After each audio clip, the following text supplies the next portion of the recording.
Հարգելի պարոն փոխվարչապետ, հարգելի պարոն նախարար, նախարարի հարգելի տեղականներ, արտաքին գործերի նախարարության հարգելի աշխատակիցներ, դիվանագիտական ծառայության հարգելի ներկայացուցիչներ, շնորհակալություն եմ հայտնում բոլորիդ ձեր ծառայության համար եւ ուզում եմ բոլորիդ շնորհավորել դիվանագետի օրվա առիթով, որը կարևորագույն ինստիտուտ է պետության եւ մենք երբեմն հաճախ բաց ենք թողում մեր տեսադաշտից այն ակնհայտ իրողությունը, որ դիվանագիտությունը երկրի անվտանգության, արտաքին անվտանգության ապահովման կարևորագույն գործիքն է եւ թերևս պետությունը հաջողակ է այնքանով, որքանով որ կարողանում է հենց դիվանագիտության առաջին հերթին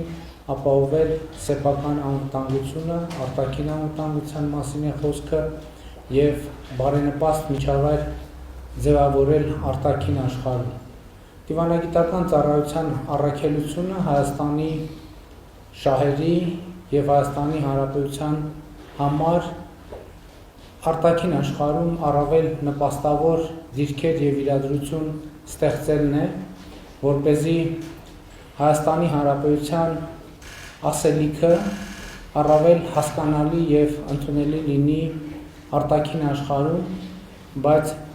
պիտի եւս մեկ անգամ ընդգծեմ, որ սա անելու համար շատ կարեւոր է ճանաչել,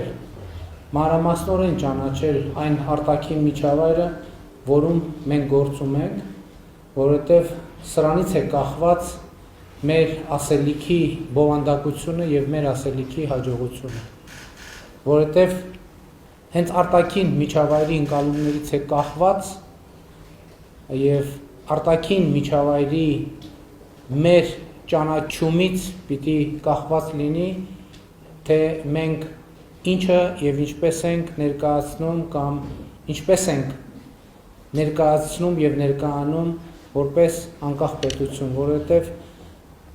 այդ ճանաչողության տարբեր մակարդակները կարող են փոխել նաեւ մեր ասելիքի եւ դիրքավորման մասին մեր պատկերացումները։ Շատ պարզ բան, մենք պետք է համոզված լինենք, թե այն, ինչ մենք ճիշտ եւ արդար ենք համարում, ինչքանով են ճիշտ եւ արդար համարում արտաքին միջավայրը, որովհետեւ եթե այս ճանաչողությունը չունենանք, շատ հաճախ մենք զարմացած հայացքների կհանդիպենք եւ զարմացած հայացքներ կունենանք պարզ իրողություններ եւ պարզ ճշմարտություններ չհասկանալու փոխադարձ զգացողությունների մեջ։ Եվ այս առումով իհարկե մի փոքր ես հասկանում եմ, որ նման շեշտադրումները մի քանի տարի արդեն ահագին երկար վարչապետի պաշտոնը զբաղեցրած մարդու համար այդքան էլ պատեհ չի նման բաներ ասել, բայց մյուս կողմից սա չասելով մենք հարցը չենք լուծում։ Ես նկատի ունեմ վերջերս մի քանի անգամ իմ բարձրաձայնած այն թեզը, որ աշխարհը, ժամանակակից աշխարհը շարունակում է հիմնականում անծանոթ վայր մնալ եւ անծանոթ միջավայր մնալ մեզ համար, եւ սա եթե այդքան էլ առաջին հայացքից ակնհայտ չի թվում գլոբալ աշխարհի մասին եւ գլոբալ աշխարհի վերաբերյալ, այս թեզը առավել հասկանալի եւ պարզ կլինի, երբ որ մենք փորձենք այն փորձարկել առանձին երկրների, առանձին տարածաշրջանների, առանձին հարաբերությունների դիտանկյունից, այսինքն փորձելով այս դիտանկյունից նայել եւ հասկանալ, թե ինչքանով ենք լավ ճանաչում մենք աշխարհը, այդ աշխարհի առանձին երկրներ, այդ երկրների առանձին հարաբերություններ եւ այլն, եւ այսպես շարունակ, եւ այս առումով ինչքան աշխարհն է շարունակում մեզ համար մնալ անծանոթ վայր, այնքան էլ մենք ենք աշխարհի համար շարունակում կամ մնում, կամ դառնում, կամ լինում անծանոթ տեղ, անծանոթ պետություն, անծանոթ միջավայր եւ սա պետք է խոստովանենք մենք իրար, հակառակ դեպքում մենք չենք կարող առաջընթաց ունենալ եւ նաեւ պետք է որոշակի լուծումներ փնտրենք եւ լուծումներ գտնենք Այս առումով իհարկե շատ կարևոր է արտաքին գործերի նախարարության եւ դիվանագիտական ծառայության կարողությունների հզորացումը եւ շարունակական զարգացումը։ Իհարկե համաշխարհային ծավալի առումով թերևս շատ մեծ բան չեն կարել, բայց ուրախությամբ եմ արձանագրում, որ վերջին տարիներին մենք որոշակի այդ թվում ֆիզիկական, այդ թվում ոչ ֆիզիկական ենթակառուցվածքների զարգացման խնդիր ենք լուծել, կարող է պարզ բան թվալ, բայց օրինակ նույն վերջերս մենք այցելեցինք Մեծ Բրիտանիայում դեսպանության նոր շենք ունենք, որը ֆիզիկական ենթակառուցվածք է Հայաստանի Հանրապետությանը պատկանող տարածք, բայց նաև այս նրբություններն էլ դիվանագիտության մեջ շատ կարևոր են, եւ որ ես ասում եմ մեզ չեն ճանաչում եւ մենք էլ չենք ճանաչում, այդ թվում նման ատրիբուտներով են երկրները իրար ճանաչում եւ գուցե ինչ որ առումով վերաբերմունք արտահայտում, շատ կարևոր է որոշակի նաև Հայաստանի Հանրապետության համար եւ Հայաստանի Հանրապետության հետ հարաբերությունների որոշակի հարմարավետություն եւ կոմֆորտ ստեղծել։ Ուրախությամբ եմ արձանագրում, որ Ֆրանսիայում նոր դեսպանատան շենք ունենք եւ իհարկե մենք այս հարցը պահում ենք ուշադրության կենտրոնում, որպեսզի ֆիզիկական ենթակառուցվածքները մեր արտաքին հարաբերությունների եւ դիվանագիտական ծառայության հնարավորինս պատշաճ մակարդակում լինեն եւ դրա շարունակական զարգացումը պետք է ապահովվի։ Իհարկե շատ կարևոր է նաեւ, որ մենք փորձում ենք հնարավորինս տանելի պայմաններ ստեղծել մեր դիվանագետների համար, օտար երկրներում աշխատելու համար, իհարկե քայլ, փոքր, բայց նաեւ մենք փորձում ենք նյութական երաշխիքների համակարգ ստեղծել, այդ թվում որոշակի ֆինանսական երաշխիքներ ապահովել դեսպանատների գործունեության համար, մեր դիվանագետների գործունեության համար։ Նախորդող շրջանը պիտի ասեմ, որ անզեն աչքով էլ նկատելի է, որ շատ ակտիվ դիվանագիտական տարի է եղել եւ 2024 թվականը մենք հաստատում ենք նոր հարաբերություններ, որոնք նախկինում չենք ունեցել, մենք զարգացնում եւ ճշգրտում ենք մեր նախկինում ունեցած հարաբերությունները եւ սա պետք է դիտարկել բալանսավորված եւ բալանսավորման արտաքին քաղաքականության համատեքստում եւ այդ բալանսավորումների առանցքային պատճառը եւ առանցքային նպատակը Հայաստանի Հանրապետության հավասարակշիռ վիճակը պահելու մասին է եւ այդ նպատակն ունի։ Այսինքն մեր խնդիրն է արտաքին հարաբերությունների հավասարակշռության միջոցով Հայաստանի Հանրապետության շահերի սպասարկումը պահել հավասարակշիռ վիճակում եւ ելի ճանաչողության առումով պիտի վերադառնամ այն թեզին, որը առաջարկել ենք, նաեւ պետք է շատ ճշգրիտ լինենք Հայաստանի Հանրապետության պետական շահերի սպասարկում արտահայտությունը մեկնաբանելու տեսակետից, նաև ժամանակակից աշխարհի ուսումնասիրությունը եւ ըմբռնումը ցույց է տալիս, որ պետական շահեր ասելով առաջին հերթին պետք է հասկանալ երկրի զարգացումը, երկրի տնտեսական զարգացումը, որովհետեւ երբ արտաքին քաղաքականության նրբությունների, միջազգային հարաբերությունների գործելակարգերի, գործելակերպերի եւ մեխանիզմների մեջ խորանում ես, հասկանում ես, որ ամեն ինչի առանցքում տնտեսությունն է եւ տնտեսության զարգացումը, որովհետեւ չի կարող լինել այդպիսի իրավիճակ, երբ տնտեսական հարաբերությունները բնականon վիճակում չլինեն, զարգացման վիճակում չլինեն եւ երկիր լինի զարգացման վիճակում եւ դիվանագիտությունը լինի զարգացման վիճակում։ Գիտեք, մեր բառապաշարում այդ հետաքրքիր է, լեզվամտածողությունն էլ էական նշանակություն ունի, օրինակ միջազգային դիվանագիտության մեջ ամենաշատ օգտագործվող բառերից մեկը deal բառն է, որը երբ որ թարգմանում ենք գործարք։ Եվ վախենամ, որ մենք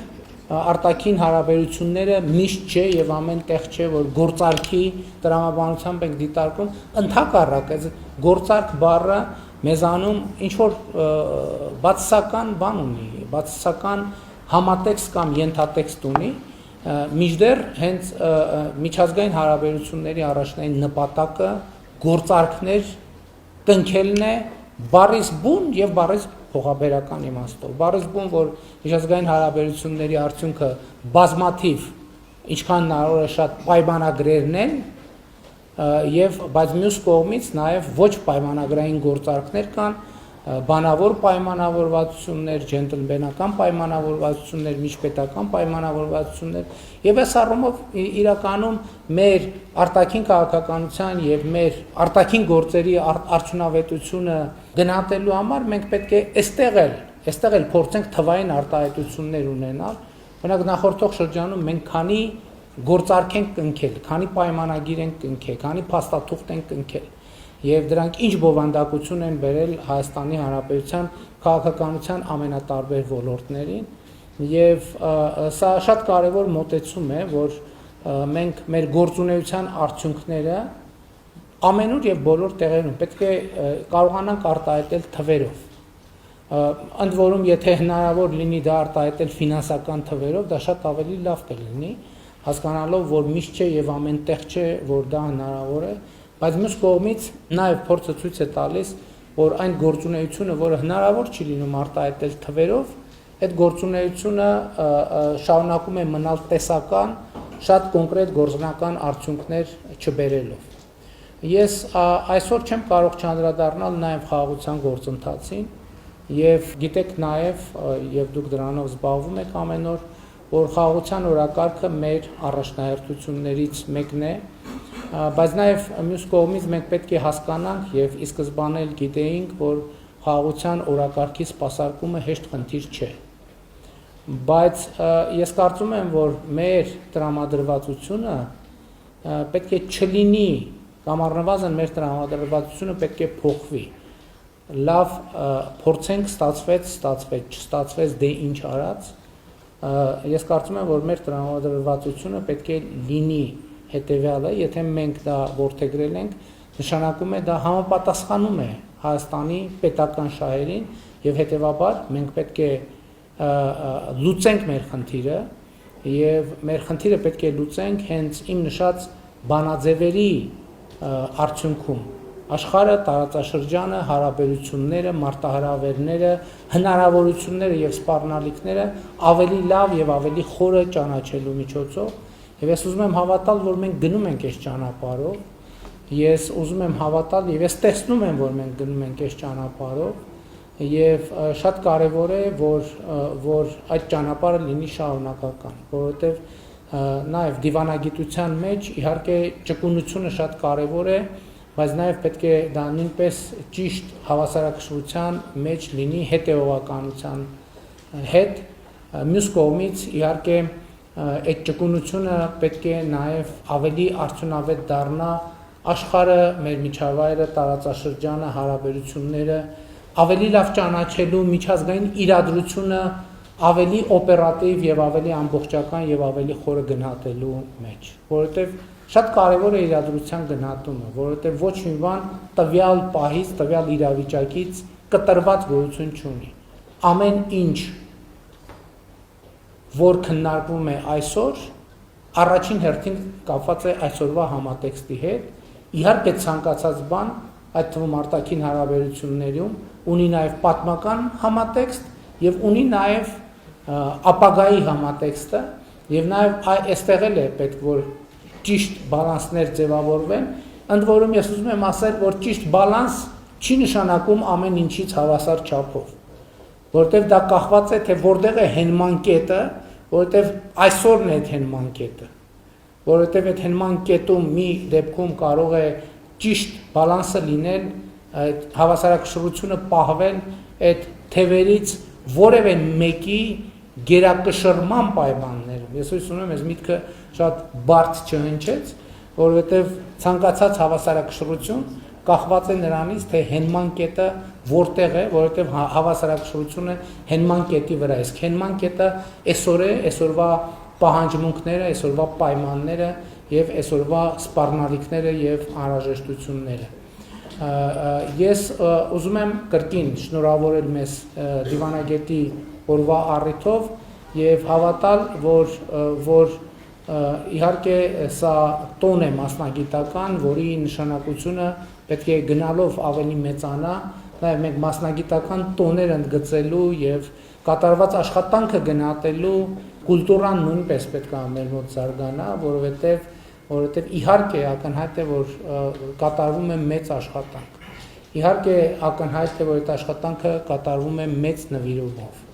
Իհարկե ակնհայտ է, որ մեր երկրում դիվանագիտական ծառայությունը ի ստեղծման առաջին օրից շարունակաբար զարգացել է եւ այսօր էլ զարգանում է եւ նաեւ այդ զարգացման համար կարեւոր է, որպեսզի մենք ինքներս եւ կառավարությունը, որպես Հայաստանի Հանրապետության արտաքին քաղաքականությունը վարող մարմին եւ արտաքին քաղաքականության որոշումներ կայացնող մարմին պետք է նաեւ ռեֆլեքսիայի անընդհատ վերադառնա եւ մենք պետք է կարողանանք ինքներս մեզ հարցեր տալ։ Այդ հարցերը բնականաբար ինչքան հաճելի, այնքան անօգուտ են։ Այդ հարցերը ինչքան տհաճ, այնքան օգտակար են, որովհետեւ հաճելի հարցեր տալու մեջ